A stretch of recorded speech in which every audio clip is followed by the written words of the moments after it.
Hi, welcome to China Currents. I'm Chris. Let's start this episode by updating you China's latest effort in striving for peace in Palestine. Between October 14th and 16th, Chinese Foreign Minister Wang Yi held discussions with US Secretary of State Antony Blinken, as well as the Foreign Minister of Iran and Turkey, regarding the current tense situation in the Middle East. Wang Yi emphasized that China's stance represents a just position and is a demonstration of China's responsible approach. China has no self-interest in the conflict and has consistently stood on the side of peace, fairness, and justice. Wang pointed out that in response to the severe situation in the Israeli-Palestinian conflict, China believes that an immediate ceasefire is of paramount importance. China will provide urgent humanitarian assistance to the Gaza Strip and the Palestinian National Authority through the United Nations. Wang Yi stated that the root cause of the Palestinian issue lies in the historical injustice suffered by the Palestinian people, which has yet to be rectified. China believes that only with the full implementation of the two-state solution can genuine peace be achieved in the Middle East. But sometimes things just won't go by the good wishes. On October 16th, the UN Security Council failed to pass a Russian resolution that called for a humanitarian ceasefire between Israel and Palestinian Hamas in Gaza. The draft Russia proposed also called for hostage release, humanitarian aid, and safe evacuation of civilians. Yet, 3 of the 5 Security Council permanent members, the US, France, and Britain, vetoed the draft, while Japan also voted against it. Similarly, 3 days later, US also vetoed a Brazilian draft on ceasefire and humanitarian aid. As one of the permanent members, China voted in favor of both resolution drafts. After the drafts were rejected by the Security Council, China's Foreign Aid Agency announced that China is now providing emergency humanitarian assistance to both the UN Refugee Agency in Palestine and the Palestinian Authority. China's focus will be on meeting the urgent need for food, medical supplies, and housing in the war-torn Gaza. China's support of the Palestinian cause can be traced back to the Mao era. Through the 60s to 70s, Chinese government had openly supported the Palestinian cause as a fellow liberation movement. After establishing diplomatic relations with Israel in 1992, China remains its alignment with Arab countries and advocates for a two-state solution based on the 1967 boundaries. With the recent escalation of the Israeli-Palestinian conflict, China increased its diplomatic efforts to mitigate the situation, including engaging with the US, Iran, and Saudi Arabia over the past weekend. In a phone talk with his Saudi Arabian counterpart, Chinese Foreign Minister Wang Yi stated that Israel has gone beyond self-defense, calling Israel to stop collective punishment of the people in Gaza. Next up, the biggest political news in China last week was the third Belt and Road Forum for International Cooperation. Opened on October 18th, representatives from 140 nations and 30 international organizations have gathered at the forum, which marks the 10th anniversary of the Belt and Road Initiative. Notably, Russian President Vladimir Putin is among the attendees and addressed the audience following President Xi Jinping's speech. President Xi outlined 8 key points aimed at achieving long-term high-quality growth. These points include the establishment of a logistics corridor across Europe and Asia, the creation of the Silk Road e-commerce zone, backed by free trade agreements and investment treaties, a US $47.8 billion financing pledge from China's development banks, a focus on green development practices, commitments to scientific developments and artificial intelligence, efforts to enhance cultural and people-to-people exchanges, and a push for clean cooperation to improve transparency and establishment of Belt and Road institutions. As the Belt and Road Initiative enters a new phase, it is expected to further deepen regional and international cooperation, promote sustainable development, and contribute to the common prosperity of the Belt and Road Initiative countries. On Chinese internet, many netizens believe that China will further enhance its global influence and show a brand new model of development and cooperation to the world. The Belt and Road Forum was concluded in Beijing on October 18th, with a total of 458 cooperation agreements were reached.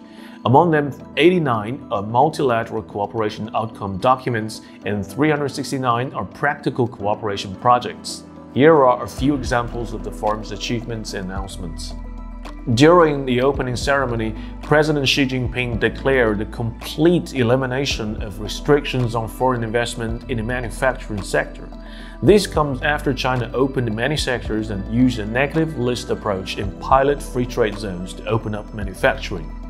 The comprehensive opening of the manufacturing industry on the 18th is seen as a crucial signal of China's economic transformation. China's manufacturing industry has transitioned from the middle and low end to the middle and high end in the global production supply and value chains.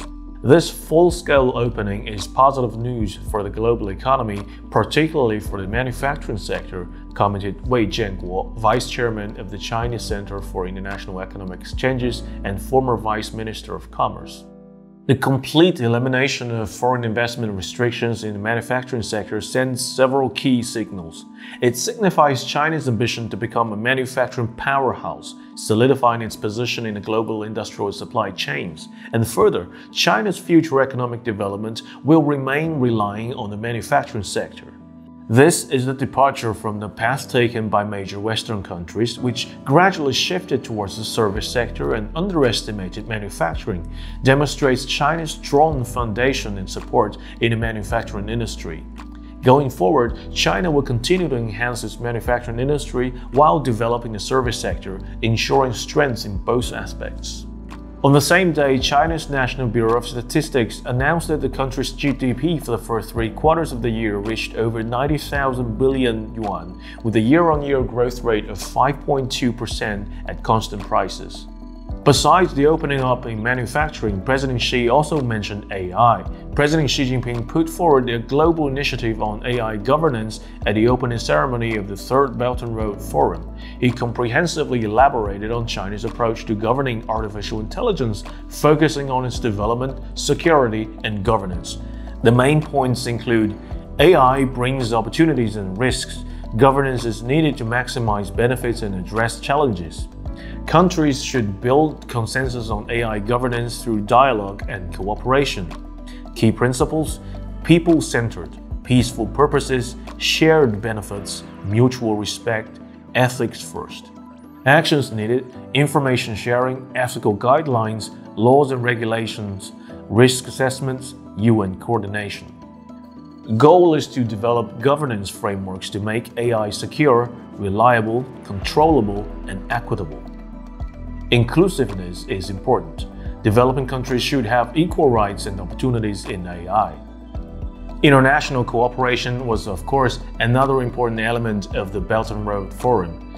On October 17th, China and Serbia officially signed a free trade agreement in a ceremony witnessed by Chinese President Xi Jinping and Serbian President Vučić, with Chinese Minister of Commerce Wang Wentao and Serbian Minister of Internal and Foreign Trade Miloš Momirović representing their respective governments.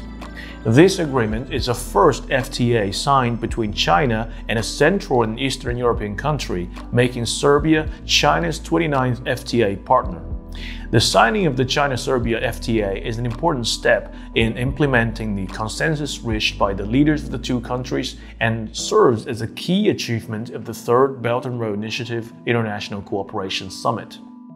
Negotiations for the China-Serbia FTA were launched in April 2023 and were substantially concluded by the end of September.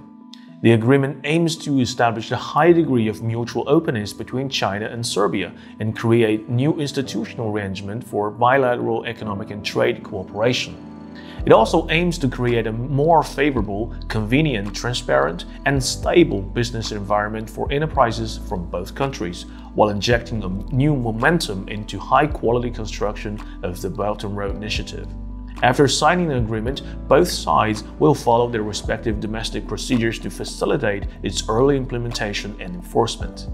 Next up, on October 20th, Chinese President Xi Jinping met with Vietnamese President Ba Ban Tong at the Great Hall of the People. President Ba was in China to attend the Third Belt and Road International Cooperation Summit. President Xi expressed his pleasure in meeting President Ba, who's making his first visit to China since assuming office.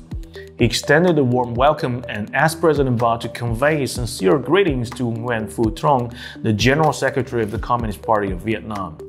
The relationship between China and Vietnam is complex and multifaceted.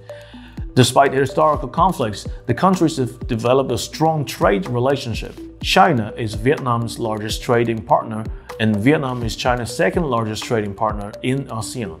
In their meeting, both leaders agreed to uphold the principles of mutual consultation, joint construction, and shared benefits.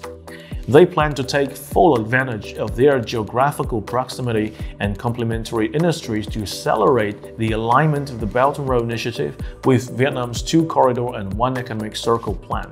This collaboration aims to better serve their respective developments and benefit the people of both countries. Next up, economy.